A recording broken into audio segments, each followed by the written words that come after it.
भगवान राम ने पूछा, गुरुदेव ये निर्जन और बिल्कुल प्रशांत वातावरण में ये कुटिया और ये स्त्री का जो शरीर है बिल्कुल पाषाण पत्थर की तरह, मेरे को समझ में नहीं आ रहा है। कहा, हे राघव ये कोई और नहीं, गौतम नारी श्राप बसै उपल दे धरी धीर।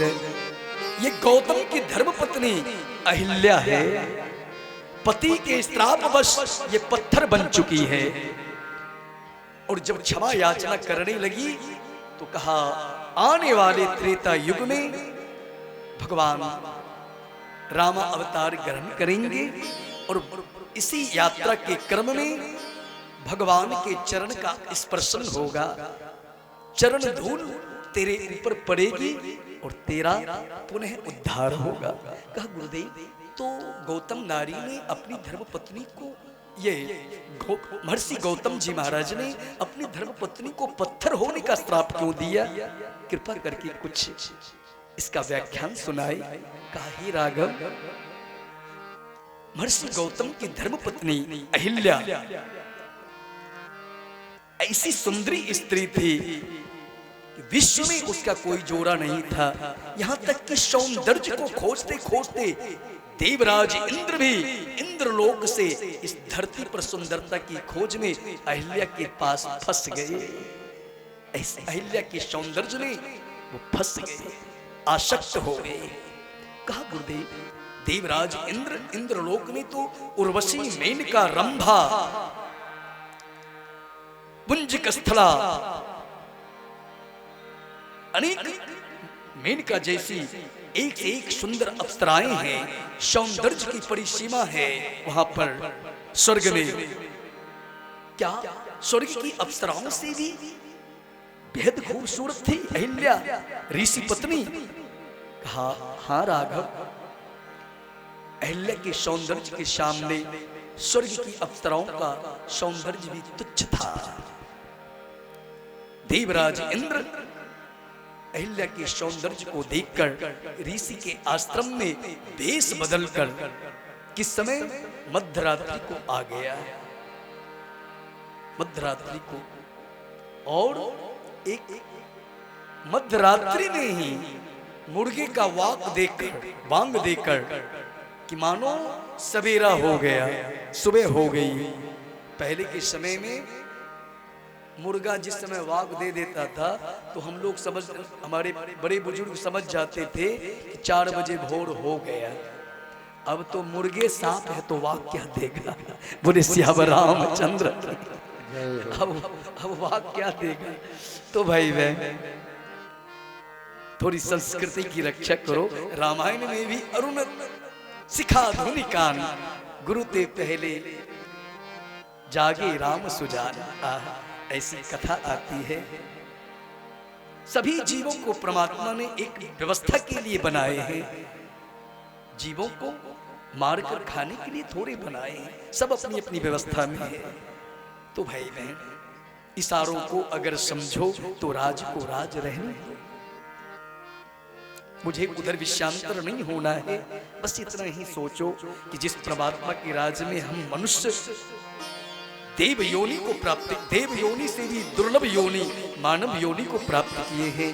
भगवान ने काजू, किशमिश, ड्राई फ्रूट्स, बादाम, पिस्ता, अखरोट, खीर, तस्मय, रसगुल्ला, बर्फी, टिकड़ी, अनेक वस्तु खाने के लिए दिया है। जीव को मारकर, तरपते हुए जीव को काटकर, खाकर और तृप्त होने के लिए नहीं दिया। जैसे वो तड़पता है एक दिन हमें भी तड़पना पड़ता है। करनी का फल आज नहीं तो कल, अवश्यमेव भोक्तव्यम कृतम कर्म शुभाशुभम। शुभ अशुभ कर्मों का फल अवश्य ही भोगना पड़ता है, ये शास्त्र का प्रमाण है।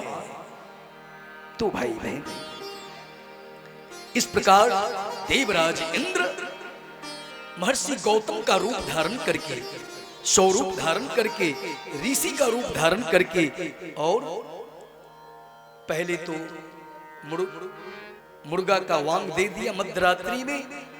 महर्षि गौतम ने कुटिया में सोचा कि लगता है सवेरा हो गया, अब मुझे गंगा स्नान करने के लिए जाना चाहिए।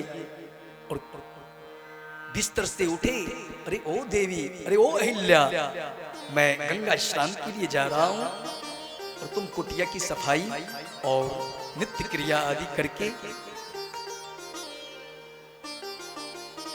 नित्य क्रिया आदि करके आप यहाँ पर रहना। और भाई बहन, महर्षि गौतम चले गए मध्यरात्रि में ही ब्रह्म बेला समझकर। और इधर देवराज इंद्र अहिल्या के सौंदर्य पर आकृष्ट होता हुआ महर्षि गौतम का रूप धारण करके, चेंज करके और अहिल्या के पास पहुंच जाता है।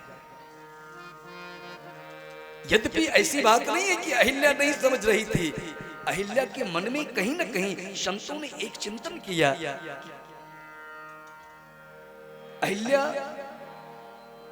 के आगे जब देवराज इंद्र गौतम ऋषि का रूप धारण करके गया, कहा देवी तो वाकई ऐसी सुंदर है, इतनी सुंदर है, इतनी सुंदर है, मेरे जैसा महात्मा और मेरा मन बैरागी मन डोल गया, मेरा मन भी व्यथित हो जाता है तुम्हें देखने के बाद। और ऐसे भी मैं सत्य कहूं, जितनी तू सुंदर है, तेरी सुंदरता का सम्मान स्वर्ग में देवराज इंद्र आदि के बीच होना चाहिए। तो मेरी कुटिया में एक जोगन की तरह रहती हो। यही अहिल्या ने भूल कर दी।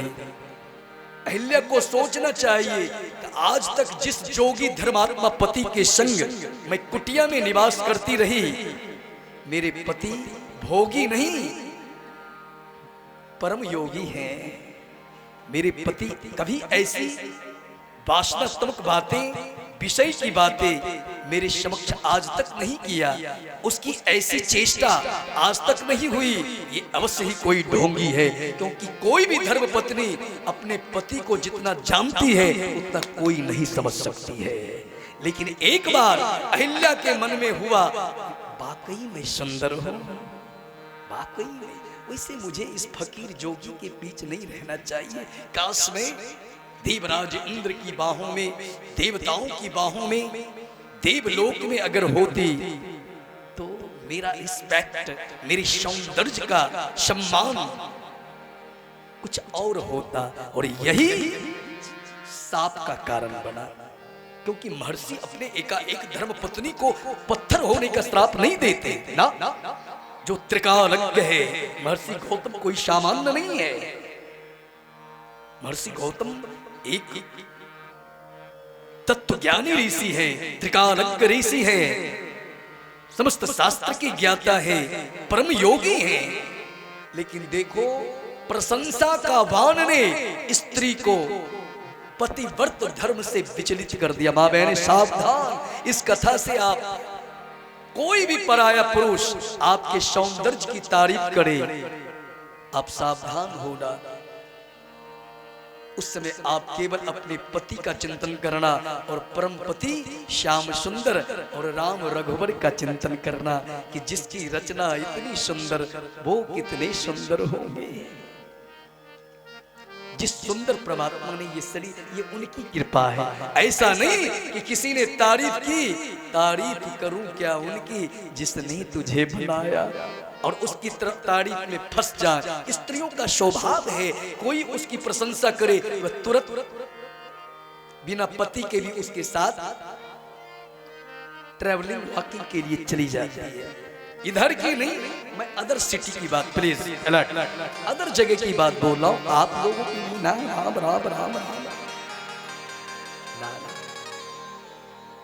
इसलिए भाई बहन, सोई सुंदर सोई सुभग शरीरा, जे छल छार भजई रघुवीरा। और ये शरीर से खाक सुंदर, इस शरीर से श्याम सुंदर और राम रघुवर निकल जाए, ये शरीर एक मुट्ठी राख कुछ दिनों तक अगर घर में रह जाए तो दुर्गंध आने लगता है।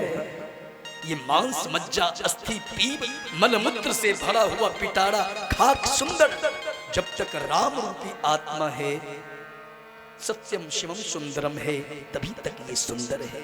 इसलिए जब भी कोई सौंदर्य की चर्चा करे, प्रशंसा करे, तारीफ करे, आप अपने पति और परम पति का चिंतन करना, आप मार्ग से विचलित नहीं होंगे, आपका धर्म भंग नहीं होगा।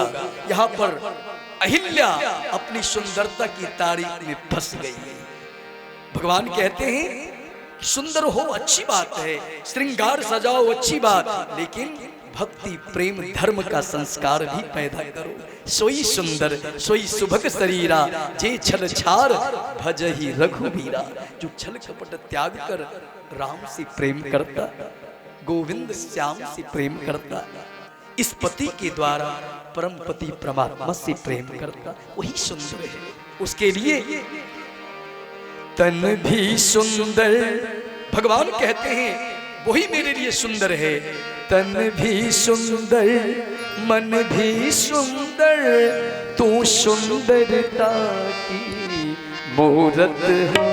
तन भी सुंदर मन भी सुंदर, तुम सुंदरता की मूरत हो। किसी और की शायद